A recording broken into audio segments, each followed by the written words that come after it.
Article 3. Whether life is properly attributed to God? Objection 1. It seems that life is not properly attributed to God, for things are said to live inasmuch as they move themselves, as previously stated, Article 2. But movement does not belong to God, neither therefore does life. Objection 2. Further, in all living things we must needs suppose some principle of life. Hence it is said by the philosopher that the soul is the cause and principle of the living body. But God has no principle. Therefore life cannot be attributed to him. Objection 3. Further, the principle of life in the living things that exist among us is the vegetative soul. But this exists only in corporeal things. Therefore life cannot be attributed to incorporeal things. On the contrary, it is said, Psalm 83:3, "My heart and my flesh have rejoiced in the living God." I answer that life is in the highest degree properly in God, in proof of which it must be considered that since a thing is said to live insofar as it operates of itself, and not as moved by another, the more perfectly this power is found in anything, the more perfect is the life of that thing. In things that move and are moved, a threefold order is found. In the first place, the end moves the agent, and the principal agent is that which acts through its form, and sometimes it does so through some instrument that acts by virtue not of its own form, but of the principal agent, and does no more than execute the action. Accordingly, there are things that move themselves, not in respect of any form or end naturally inherent in them, but only in respect of the executing of the movement, the form by which they act, and the end of the action being alike determined for them by their nature. Of this kind are plants, which move themselves according to their inherent nature, with regard only to executing the movements of growth and decay.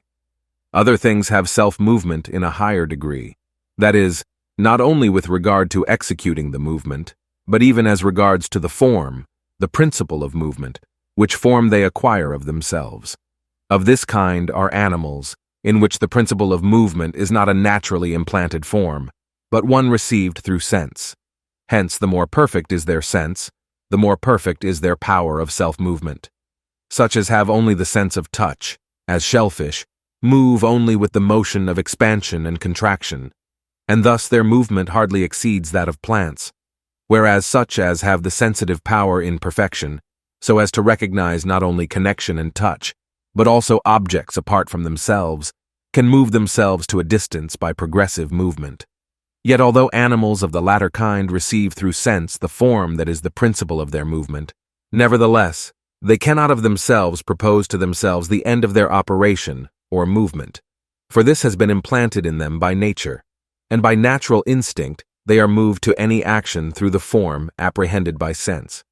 Hence such animals as move themselves in respect to an end, they themselves propose are superior to these. This can only be done by reason and intellect, whose province it is to know the proportion between the end and the means to that end, and duly coordinate them.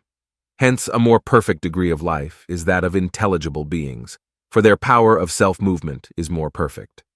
This is shown by the fact that in one and the same man the intellectual faculty moves the sensitive powers, and these by their command move the organs of movement. Thus in the arts we see that the art of using a ship, that is the art of navigation, rules the art of ship designing, and this in its turn rules the art that is only concerned with preparing the material for the ship. But although our intellect moves itself to some things, yet others are supplied by nature, as our first principles, which it cannot doubt, and the last end, which it cannot but will.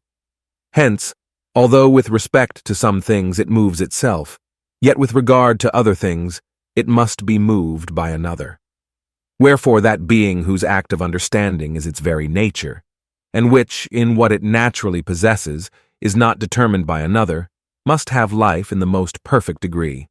Such is God, and hence in him principally is life. From this, the philosopher concludes, after showing God to be intelligent, that God has life most perfect and eternal, since his intellect is most perfect and always in act. Reply to Objection 1. As stated in Metaphysics 9:16, action is twofold.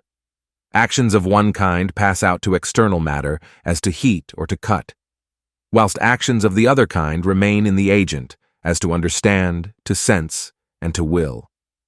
The difference between them is this, that the former action is the perfection not of the agent that moves, but of the thing moved, whereas the latter action is the perfection of the agent.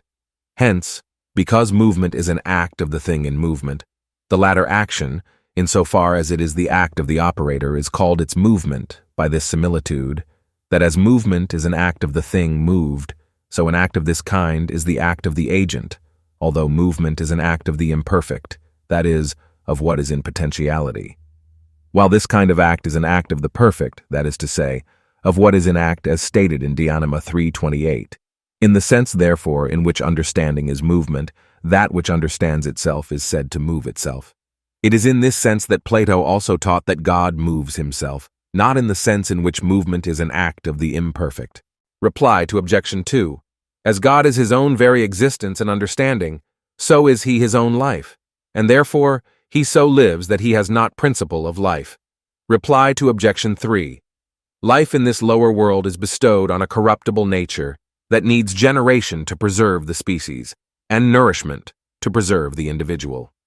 For this reason, life is not found here below apart from a vegetative soul, but this does not hold good with incorruptible natures.